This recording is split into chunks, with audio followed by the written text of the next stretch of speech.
বন্ধুরা, welcome back to my channel সম্পাস রুমে তোমাদের সবাইকে স্বাগত জানাচ্ছি। আশা করি তোমরা প্রত্যেকেই খুব ভালো আছো। আমিও কিন্তু খুব ভালো আছি। তোমাদের জন্য আজকে আরেকটা নতুন ব্লগ নিয়ে চলে এসেছি বন্ধুরা। তো দেরি না করে দেখে নাও আজকের ব্লগটা। আশা করি আজকের ব্লগটা কিন্তু তোমাদের খুব ভালো লাগবে। আর তোমাদের বলছি কেউ স্কিপ করো না, তোমরা ফুল ভিডিওটাই দেখার চেষ্টা করো, তোমাদের অবশ্যই ভালো লাগবে। প্রতিদিনের মতনও আজকে কিন্তু অনেকটাই আগে ঘুম থেকে উঠে বিছানাপত্র ঘর সব কিছুই ঝাড় দেওয়া হয়ে গেছে। রান্নাঘরের কাজও কিন্তু কালকে রাত্রে আমি কমপ্লিট করে রেখেছিলাম।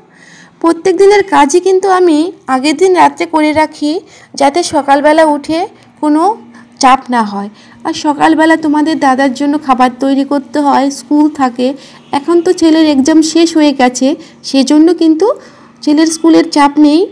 তো দাদার জন্য কিন্তু সকালবেলা রান্নাবান্না করে যেতে হয়।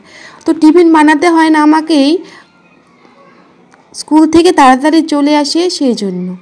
তো সেই জন্য সকালকার চা জল খাবার তৈরি করে আমরা খেয়ে নিলাম।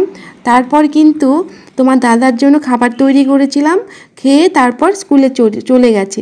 আর সেই ফাঁকেই কিন্তু আমি স্নান সেরে আমার গোপসোনার পুজোটাও দিয়ে নিয়েছি। আর সকালকার বাজার এনে রেখেছে, সেটা আমি ফ্রিজের মধ্যে ভালো করে প্যাকিং করে রেখে দিলাম। তো বাজার নিয়ে এসেছে অনেক কিছুই। আর আজকে কিন্তু আমাদের যে লাউ শাকটা নিয়ে এসেছে, তো লাউ পাতাগুলোই খুব সুন্দর আর খুব ভালো, একদম ফ্রেশ। তো আমার খুব ভালো লাগলো, এই জন্য অনেক দিন থেকেই বলছিলাম লাউ শাক খাবো। তো সেরকমভাবে বাজারে পাচ্ছিল না, তো আজকে ভালো পেয়েছে, নিয়ে এসেছে। আর লাউ শাক কিন্তু শিম দিয়ে করতে খুব ভালো লাগে, শিম দিয়ে ভাজা খেতে। তো সেজন্য শিম আনতে বলেছিলাম, শিমটাও নিয়ে এসেছে। তো আমি ছেলেকে একটু চা দিয়েছিলাম, ও বিস্কিট দিয়ে চাটা একটু ভিজিয়ে খেলো।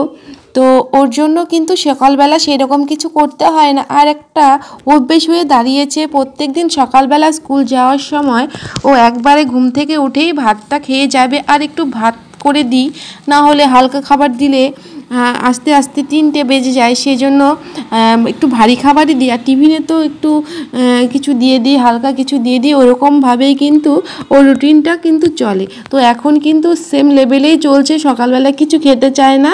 ওই মোটামুটি 10:30 পৌনে 11টার দিকে একটু ভাত খাইয়ে দিই, তাহলেই হয়ে যায়। তো আজকে মাছ এনেছে, তো মাছগুলো কিন্তু আমি বেছে রেখে দিয়েছি নুন হলুদ মাখিয়ে। তো সকালকার খাওয়া দাওয়া কিন্তু আমরা করে নিয়েছি। আর বাসনকোসন সব কিন্তু সিঙ্কের মধ্যে ছিল, এখন আমি মেজে পরিষ্কার করে নেব। আর সকালবেলায় আমার গোপুসোনার পুজোটাও দেওয়া হয়ে গেছে, এখন আর পুজোর ঝামেলা নেই। তো আমি এখন রান্নাঘরে আছি, এখন বাসনকোসনগুলো সব কিছুই কিন্তু ধুয়ে পরিষ্কার করে নিচ্ছি।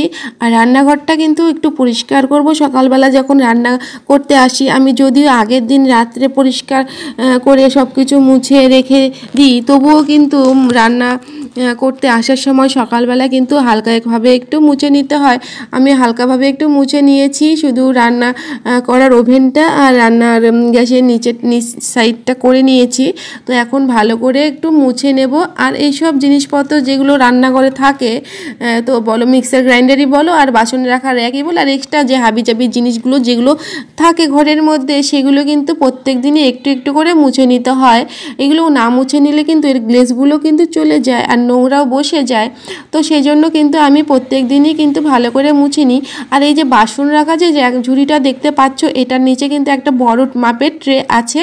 তো টোটাল জলটা কিন্তু বাসনের যে জলগুলো হয়, টোটাল জল গড়িয়ে কিন্তু সেখানে জমা হয়।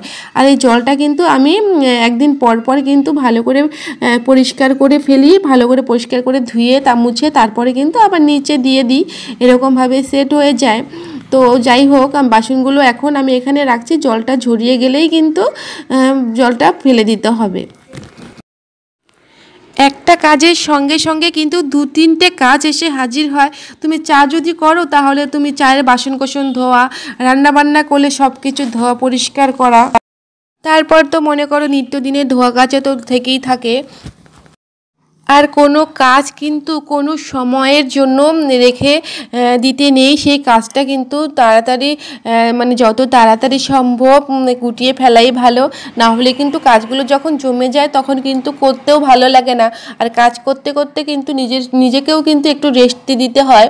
আর সেই তখন যদি মনে হয় যে এই কাজটা বাকি আছে তখন কিন্তু ভালো লাগে না। তাই আমি সবসময় এটা লক্ষ্য রাখি যে কোনো কাজ মানে করে নেওয়ার সঙ্গে সঙ্গেই কিন্তু কমপ্লিট করে রাখি। কোনো কাজ কিন্তু আমি বাকি রাখি না, আর এটা পরের জন্য কিন্তু রেখে দিই না। পটাপট আমি কাজগুলো কিন্তু করে ফেলি।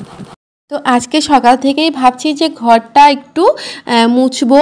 তো ঘর মোছার জন্য টোটাল ফ্লোরটা কিন্তু আমি ভালো করে কিন্তু ঝেড়ে নিচ্ছি। আর ঘরটা ভালো করে ঝেড়ে না নিলে কিন্তু মোছাটা ভালো হয় না, পরিষ্কার হয় না। ওই ধুলো ধুলো বা একটু নোংরা আনাচে কানাচে থেকেই থাকে। সেজন্য আমি ভালো করে খুঁটিয়ে ভালো করে ঘরটা ঝেড়ে তারপরে কিন্তু আমি মুছি। তো আমি দোতলায় যে আমাদের রুমটা আছে সেখানে কিন্তু আমি মোছা হয়ে গেছে, আর আমাদের ঠাকুরঘরের সামনেও মোছা হয়ে গেছে। তোমাদের মানে দেখাতে পারলাম না, কিন্তু এখন সিঁড়িটা ধরেছি। তো সিঁড়িটা একটু পরিষ্কার করব। আর সিঁড়ি যখন আমি মুছি তখন কিন্তু সিঁড়ির যে রেলিংগুলো আছে সেগুলো কিন্তু আমি ভালো করে পরিষ্কার করে মানে মুছে নিই। মানে শুকনো কাপড় দিয়ে ভালো করে মুছে পরিষ্কার করে নিই, তারপর কিন্তু সিঁড়িটা মুছি। আর এর ফলে কিন্তু দেখতেও খুব ভালো লাগে। আর যেহেতু আমাদের মনে করো যে স্টিলের যে রেলিংগুলো আছে সেগুলো কিন্তু একটু মুছে দিলেই কিন্তু একদম নতুনের মতন হয়ে যায়, আর দেখতেও কিন্তু খুব ভালো লাগে। তো এগুলো কাজ মনে করো নিত্যদিনের চলতে থাকে এরকমভাবেই। আর সব কিছু কিন্তু একা হাতে আমাকেই সামলাতে হয়, আর আমার কিন্তু কাজ করতে খুব ভালো লাগে। এই জন্য কিন্তু কোনো সময় বোরিং ফিল হয় না, খুব মজা নিয়ে আমি এই কাজগুলো করে থাকি। আর আমার কিন্তু সময়টাও খুব ভালো কাটে। আর দেখবে সব সময় একটা জিনিস যে কাজ করলে কিন্তু মনটা খুব ভালো থাকে। আর কাজের মধ্যে দিয়েই তুমি যদি থাকো তাহলে তোমার মনের মধ্যে কোনো রকম কোনো দুশ্চিন্তা বা কোনো রকম কোনো টেনশন এগুলো কিন্তু আসে না। তো আমি কাজ সবসময় করি আর কাজ করতে ভালোবাসি। আমার এরকমভাবেই প্রতিদিনের রুটিনে এরকমভাবেই চলতে থাকে। আর ফলগুলো এনেছিল, ফলগুলো কিন্তু আমি ভালো করে ধুয়ে কিন্তু আমি রেখে দিয়েছিলাম জল ঝরার জন্য। তো জলটা ঝরে গেছে, তারপরে মুছে তারপরে কিন্তু আমি দেখো এই ঝুড়ির মধ্যে ভালো করে রেখে দিলাম। আর এখন গরম পড়েছে, আর ঝুড়িটা কিন্তু দেখো এই যে এরকমভাবে ঝুড়ি নেওয়া হয়েছে ফলের জন্য, যাতে হাওয়া বাতাসটা মানে চলাচল করে। এর ফলে কিন্তু ফলগুলো ভেতর থেকে কিন্তু একদম যত পচে না যায়, সেজন্য এরকমভাবে আমি ফলটা রাখি। ফ্রিজের মধ্যে সবসময় ফল রাখি না একটা কারণ ছেলে যখন ফল খেতে চায় অনেক সময় নিজে নিয়েই খায়, কিংবা আমাকে বলে দেওয়ার জন্য। তো ফ্রিজের মধ্যে থাকলে সেটা বের করে তারপরে কিন্তু পরে আর কি দেওয়া হয়। তো সবসময় তো খেয়াল থাকে না সেরকমভাবে, আর ওর ঠান্ডাটা খুব লেগে যায়, সেজন্য কিন্তু ফলগুলো আমি এরকমভাবেই রাখি, বাইরেই রাখি। এখন প্রচণ্ড গরম যখন পড়বে তখন কিছু কিছু ভেতরে রাখবো, আর প্রত্যেক দিন সকালবেলা কিছু কিছু ফল আমি বাইরে বের করে রাখি।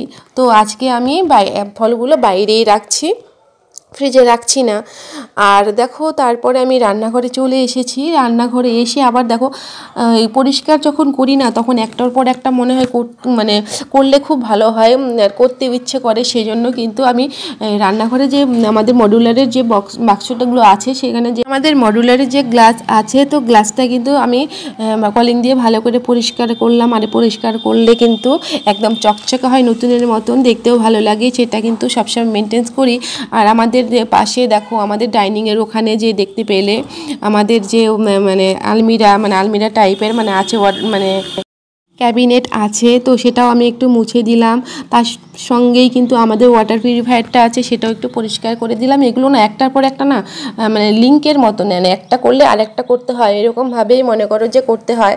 তারপরে সব কিছু কাজকর্ম শেষ করে তারপরে কিন্তু আমি রান্না করতে চলে এসেছি।